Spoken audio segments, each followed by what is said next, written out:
मेरे चाचू मुझे बचपन से ही बहुत पसंद थे और मैं अम्मी और अब्बा से भी ज़्यादा उनके बेहद करीब थी। आहिस्ता आहिस्ता मैं बड़ी होती गई और मेरे चाचू की दोस्ती भी गहरी होती चली गई। इस वक्त मैंने नई नई जवानी में कदम रखा था और अपनी ही सहेलियों से मर्द और औरत के बीच के रिश्ते के बारे में नई नई बातें सुनी थी। चाचू से दोस्ती इतनी गहरी थी कि मैं अपने चाचू से हर बात शेयर कर लेती थी और मुझे चाचू से बातें शेयर करके बहुत ही ज़्यादा सुकून मिलता था। फिर एक रात अम्मी अब्बू घर पर नहीं थे तो चाचू के सिर में बहुत ज़्यादा दर्द था। चाचू ने मुझे कहा, चांदनी ज़रा चाय बनाकर मेरे कमरे में ले आओ। मैंने जल्दी से चाय बनाई और चाचू के कमरे में चली गई। चाचू ने चाय साइड टेबल पर रखने को कहा।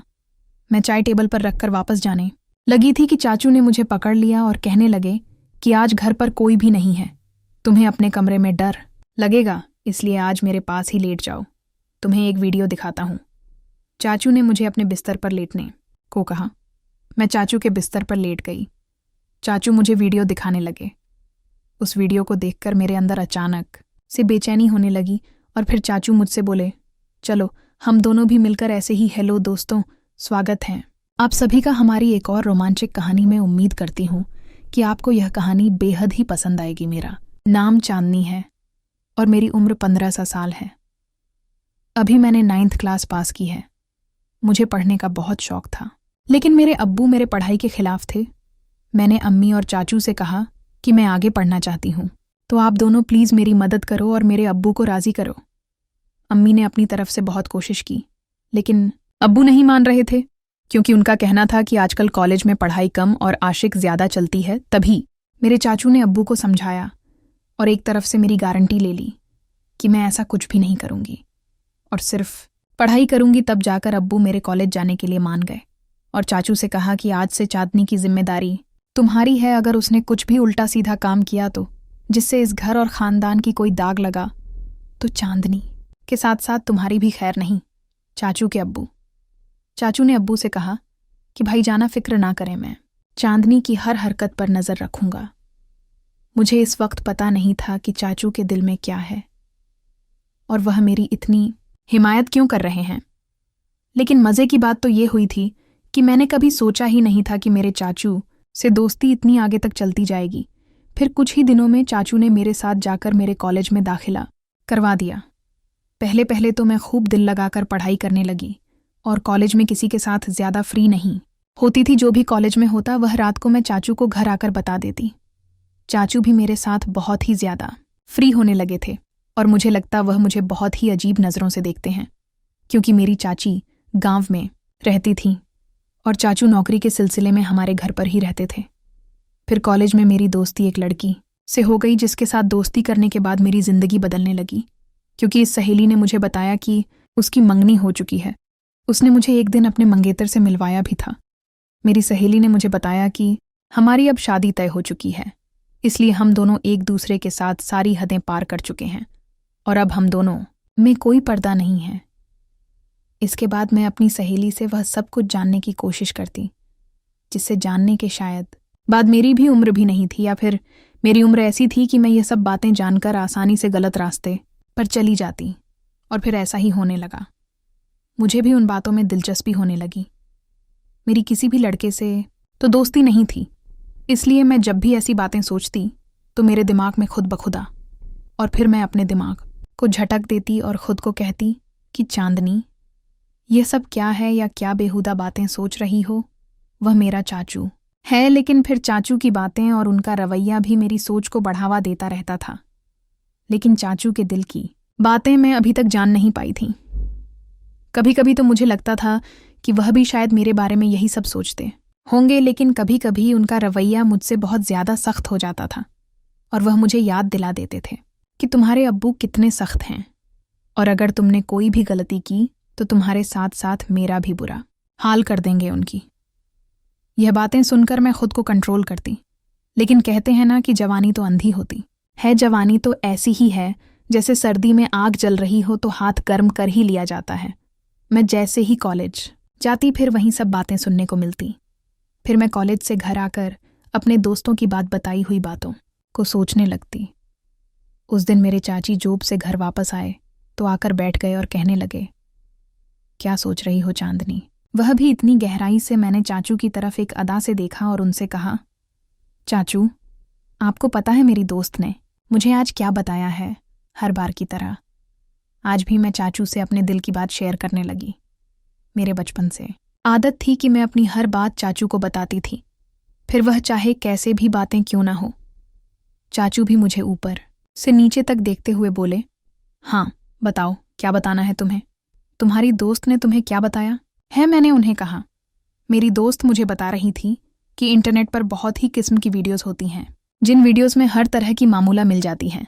तो मैं ये कह रही थी कि आपके पास भी तो मोबाइल है और साथ में नेट का पैकेज भी लगा हुआ है, आपने भी वह वीडियोस देखी होंगी, तो क्यों ना हम दोनों मिलकर वीडियोस देखें और एंजॉय करें। मैंने यह बात अपना चेहरा चाचू के नज़दीक लाकर सरगोशी वाले अंदाज में कहा। वह फटी आंखों से मेरी तरफ देखने लगे। मुझे लगा जैसे वह मुझे अच्छी तरह से डांट लगाएंगे, लेकिन फिर अचानक ही उन्होंने मुझे बड़े गौर से देखा और फिर शायद दिल ही दिल में कुछ फैसला किया और फिर वह मुस्कुरा पड़े और मुझे सरगोशी वाले अंदाज में कहने लगे, देखो चांदनी, ऐसी बातें अपने अब्बू के सामने मत करना, वरना तुम्हारा बाप तुम्हारा तो बुरा हाल करेगा ही, मगर साथ में मुझे भी घर से निकाल देगा, क्योंकि मैंने तुम्हारी जिम्मेदारी ली हुई है और फिर मेरे लिए रहने का प्रॉब्लम हो जाएगा। बाकी रही वीडियो देखने की बात, तो तुम रात के वक्त मेरे कमरे में आ जाना, मैं तुम्हें हर किस्म की वीडियो दिखा दूंगा। चाचू की आंखों में एक चमकीली सी शरारत थी जो इस वक्त मुझे समझ नहीं आ रही थी। इसके बाद चाचू अपने कमरे में चले गए और मैं पढ़ाई करने लगी और आने वाले वक्त के बारे में सोचने लगी। अब मेरा दिल किताबों में नहीं लग रहा था और बस रात को क्या होगा यही सोचने लगी। लेकिन पढ़ाई करना भी ज़रूरी था, क्योंकि पढ़ाई के मामले में चाचू बहुत ही ज़्यादा सख्त थे और मुझे कहते थे कि सबसे पहले तुम्हारी पढ़ाई और बाकी मौज मस्ती बाद में है। और उनका कहना था कि अगर तुम पढ़ाई में अच्छी रहोगी तो तुम्हारे अब्बू भी समझेंगे और तुम्हारी आज़ादी के दरवाजे तुम्हारे लिए खुलते चले जाएंगे। उनकी यह बात मुझे भी बिल्कुल ठीक लगती थी, इसलिए मैंने अपने दिल से सारी बातें निकाली और मन लगाकर अपना कॉलेज का काम करने लगी और जल्दी जल्दी सारा काम ख़त्म कर दिया। जैसे जैसे रात करीब आ रही थी मेरे दिल में भी हलचल हो रही थी। फिर जब मैं सारे कामों से फारिग हुई तो रात को आराम से मैं चाचू के कमरे में चली गई। मैं जब कमरे में गई तो चाचू लड़कियों की मैगज़ीन देख रहे थे। मुझे देखते ही वह मुस्कुराने लगे और उन्होंने वह मैगज़ीन छुपा दी। सर्दियों का मौसम चल रहा था और दिन बदन सर्दी बढ़ती जा रही थी। आज रात तो सर्दी बहुत ज़्यादा थी, इसलिए मैं जाते ही चाचू के बिस्तर में घुस गई। घुसकर चाचू के पास चिपक कर बैठ गई और उनसे कहा, अब मुझे जल्दी से वो वीडियो दिखा दो, नहीं तो फिर अब्बू के आने का टाइम हो जाएगा। फिर चाचू भी बिना टाइम वेस्ट किए मुझे वीडियो दिखाने लगे। वीडियो देखते ही मेरे अंदर से मुझे बहुत बदलाव महसूस होने लगे, लेकिन इत्तेफाक से हमने अभी चंद वीडियो ही देखी थी कि अब्बू हमारे कमरे में आ गए। अब्बू आते ही मुझसे कहने लगे, इतनी रात के वक्त चाचू के कमरे में क्या कर रही हो?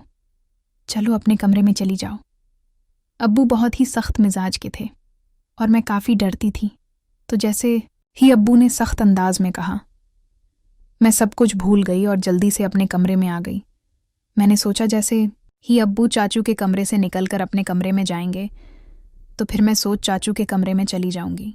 लेकिन इस रात अब्बू को चाचू से शायद कोई ज़रूरी काम था, इसलिए अब्बू काफ़ी टाइम तक उनके कमरे में ही बैठे रहे और मैं इंतज़ार करते करते पता ही नहीं चला कि कब नींद आ गई और पता नहीं अब्बू चाचू के कमरे से कब गए। दूसरे दिन कॉलेज से लौटने के बाद मैं बेसब्र से रात का इंतज़ार करने लगी, क्योंकि मैंने कुछ वीडियो जो देख ली थी जैसे तैसे करके मैं खुद पर काबू करने लगी।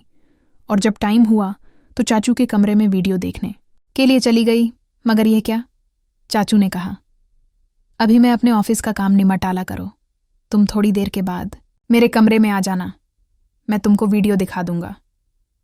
मैं तो सुबह से ही वीडियो देखने के लिए बेताब हो रही थी, तो चाचू पर थोड़ा सा गुस्सा करके बैठ गई। मेरा मोबाइल में नेट का पैकेज लगा हुआ था, तभी मेरे नेट पर किसी नए नंबर से मैसेज आया। उसकी भेजी हुई तस्वीर देखकर मेरी आंखें फटी की फटी रह गईं। मैं अभी तक तस्वीर को देख ही रही थी कि उस आदमी का मैसेज आने लगे। वह काफ़ी रोमांटिक अंदाज में चैट कर रहा था। मैं जो पहले ही बेताब थी तो मैं भी उसी अंदाज में जवाब देने लगी। फिर मुझे ख्याल आया कि यह बात मुझे चाचू को बतानी चाहिए मैं फौरन ही चाचू के कमरे में आई, लेकिन उनके कमरे का दरवाज़ा बंद था। तब मैं अपने कमरे में वापस आ गई और उस अनजान लड़के से वैसे ही बातें करने लगी। मैं मोबाइल पर उस वक्त मैसेज पर बात ही कर रही थी जब मैंने उससे कहा कि मैं तुमको देखना चाहती थी हूँ, और उसको वीडियो कॉल पर बात करने को कहा, लेकिन उस लड़के ने ही मना कर दिया। इस टाइम मैं अपने कमरे से बाहर निकली तो मेरी नज़र चाचू पर पड़ी। वह इस वक्त अपने कमरे से निकलकर सीढ़ियाँ चढ़ते हुए छत पर जा रहे थे और उनके हाथ में मोबाइल था। मुझे हैरत हुई कि वह रात के इस वक्त छत पर क्यों जा रहे हैं। रात के 12 बज रहे थे। मुझे नींद भी नहीं आ रही थी, लेकिन मेरे दिमाग में यह शक था, हो गया था कि कहीं चाचू ही तो मुझे नए नंबर से तो नहीं कर रहे हैं। खैर, मैं यही बातें सोचते सोचते अपने चाचू के ख्यालात में पता नहीं कब तक नींद की वादियों में खो गई और एक ख्वाब देखा जिसमें चाचू मेरे साथ थे और बोल रहे थे किसी काम को करने के लिए। तभी मेरी आंखें खुल गईं। सुबह सुबह मैंने देखा कि चाचू का मुंह बहुत अच्छा था। वह मेरे साथ बहुत ही हंस हंस कर बातें कर रहे थे। इससे पहले मैं अपने कॉलेज पैदल जाया करती थी, लेकिन उस दिन चाचू ने कहा, आज मैं तुम्हें अपनी बाइक पर कॉलेज के लिए लेकर जाऊंगा। तो मैं भी उनके साथ चल पड़ी। जैसे ही कॉलेज ख़त्म हुआ और गेट से बाहर निकली तो चाचू मेरा पहले से ही इंतज़ार कर रहे थे। मैं आज बहुत ही ज़्यादा उदास थी क्योंकि मेरी दोस्त मुझसे नाराज़ थी, क्योंकि हम दोनों के दरमियान लड़ाई हो गई थी। चाचू ने रास्ते में मेरी उदासी की वजह पूछी तो मैंने उद बताया कि मेरी सहेली से लड़ाई हो गई है और मेरा मन बहुत ज़्यादा ख़राब है। तो चाचू ने कहा, चलो तुम्हारा मन ठीक करता हूँ। और चाचू ने बाइक एक बिरयानी की शॉप पर रोक दी। उन्हें पता था कि मुझे बिरयानी बहुत पसंद है। फिर हम दोनों ने वहाँ बैठकर बिरयानी खाई और कोल्ड ड्रिंक भी पी। चाचू वहाँ भी मुझसे हंसी मजाक कर रही थी। इसके बाद मैं चाचू के साथ घर वापस आ गई।